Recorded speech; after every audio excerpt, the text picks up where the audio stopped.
You won't believe what happened to my family at our cabin last weekend. It was something straight out of a thriller. The HOA sent what looked like cops to our place, but they weren't real officers. They came with a plan to take my son away. They thought they could just show up, intimidate him, and walk off with him like it was some routine matter. What they didn't know, though, was that my son isn't just any kid. He's been training martial arts for years, not just for sport, but as part of his preparation to join the FBI. When those fake cops showed up, they walked into a situation way more dangerous than they expected. I was standing there, frozen, watching this unfold, my heart pounding, terrified of what might happen next. This wasn't just about some HOA dispute anymore. It quickly became clear this was something much bigger and way more serious. I kept thinking, how could they mess with us like this? Who gave them the right to come to our property and try to do something so extreme? This story isn't just about one crazy event. It's about the lengths people will go to when power goes unchecked and how sometimes you have to fight back in ways nobody sees coming. My son's training and discipline ended up being our only chance to get through this without disaster. But what happened after they tried to kidnap him? How did he handle being face to face with these imposters? And what's the fallout going to be now that the HOA has crossed a line no one expected? I'll take you through everything step by step. Trust me, you'll want to stick around for the next part because this is far from over to understand. How things got so intense, you need to know a bit about the history with this HOA. For months, we'd been dealing with petty rules and constant nagging about the cabin. At first, it was small stuff complaints about noise or the way we parked. But it felt like they were looking for any excuse to make our lives difficult. We tried to keep things peaceful, but the tension kept growing. My son, Jake, has always been the calm one in the family, but he's also incredibly disciplined. Since he was a kid, he's been training martial arts seriously. Over the years, his skills have only sharpened because he's not just practicing for fun. He's preparing for a future with the FBI. That's a big part of why this whole situation felt so unreal. This wasn't just some neighborhood dispute. It was about people who clearly underestimated who they were messing with the night the fake cops showed up. It was late, and we were just settling in after a long day. Suddenly, there was a loud knock, and these men in what looked like official gear announced themselves. They had badges and everything, but something about their behavior felt off. They were aggressive, demanding to see Jake, acting like they had authority to take him away right then and there. I tried to get them to explain what was going on, but they wouldn't give straight answers. It was like a scene from a bad movie, except it was real and it was happening to my family. What's crazy is that none of the neighbors seemed to know who these guys were or where they came from. The HOA hadn't given any warning or notice. It was as if they were trying to pull off some secret operation. But why? What were they hoping to achieve by targeting Jake? And how did they think they could get away with this without anyone stepping in?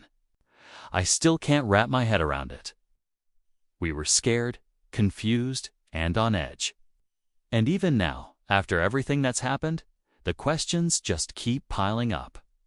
The whole ordeal has left us wondering what else is lurking beneath the surface of this quiet neighborhood and what might happen next.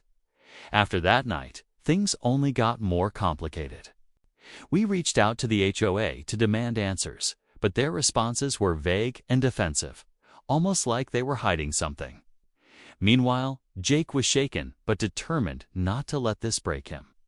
His martial arts training had taught him discipline and focus, but it also made him wary. He knew this wasn't just about neighborhood rules anymore. There was something deeper, something darker at play. I started digging into the HOA's recent activities. What I found was unsettling. There had been other incidents, quiet, unreported conflicts with a few other families who'd suddenly pulled back from community events, avoiding eye contact or disappearing without explanation. It made me wonder if this was some kind of intimidation. campaign, or worse, if they were trying to silence anyone who didn't fit their mold. The more I learned, the more it felt like we were caught in the middle of a power struggle no one outside this neighborhood was aware of. On Jake's side, the incident at the cabin only strengthened his resolve. He started sharing things he'd never talked about before, the real risks involved in his FBI training, the kind of threats he might face if he actually joined. He made it clear he wasn't just some kid playing at martial arts. This was serious. Preparation for a career where quick thinking and self-defense could mean the difference between life and death. That's why the fake cops' attempt to grab him felt so reckless.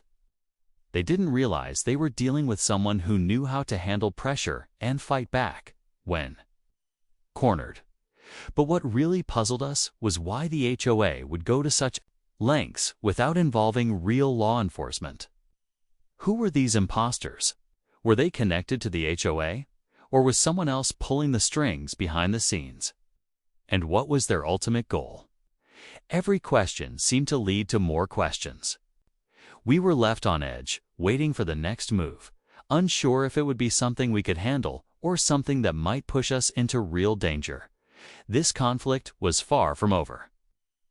And every day brought new challenges and fears. The quiet cabin retreat had turned into a battleground, and we were forced to face a reality we never expected. Days after the fake cops showed up, the atmosphere around the cabin grew heavier. We couldn't relax, not even for a minute. Every unexpected sound outside made us jump, and every knock at the door sent a wave of panic through the house. Jake stayed alert, training in the garage late into the night, sharpening his moves as if preparing for a battle he already knew was coming. The fact that this all started with the HOA made it even more surreal. Who could have imagined that neighborhood politics would spiral into something so dangerous? One evening, just as the sun was setting, we noticed a car parked across the street, dark. Windows, no license plate.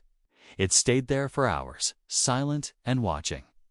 We didn't know if it was connected to the fake cops or if someone else was involved, but it was clear we were being monitored.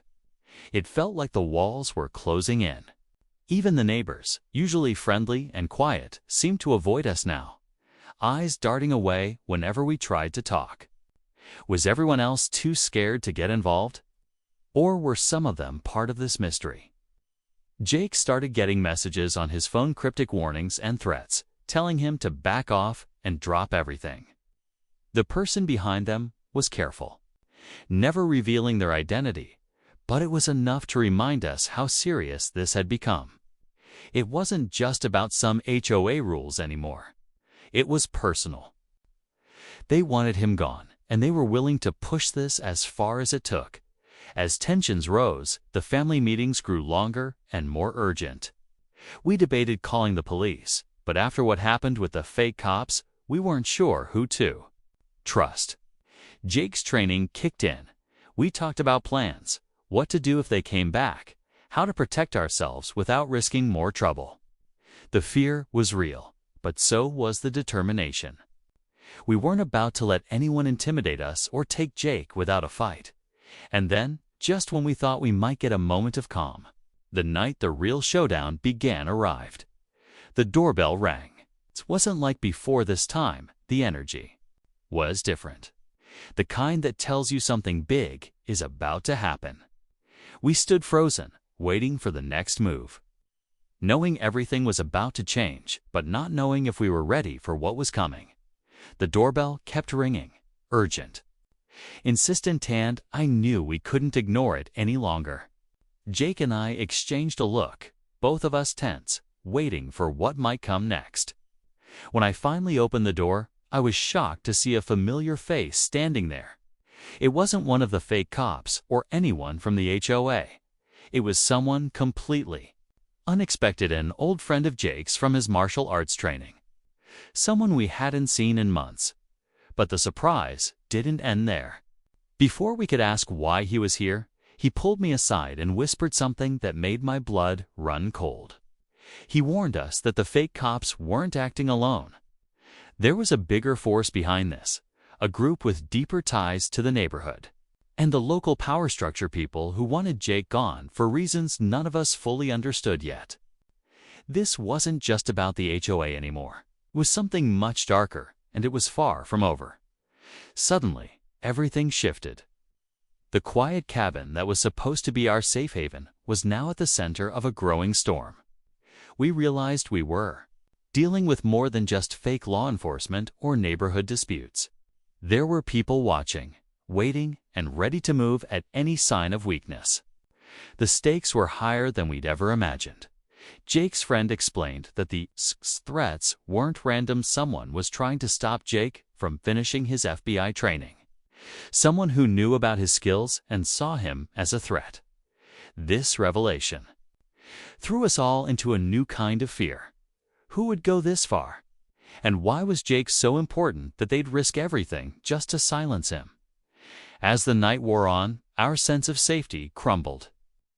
The lines between friend and foe blurred, and trust became a luxury we couldn't afford.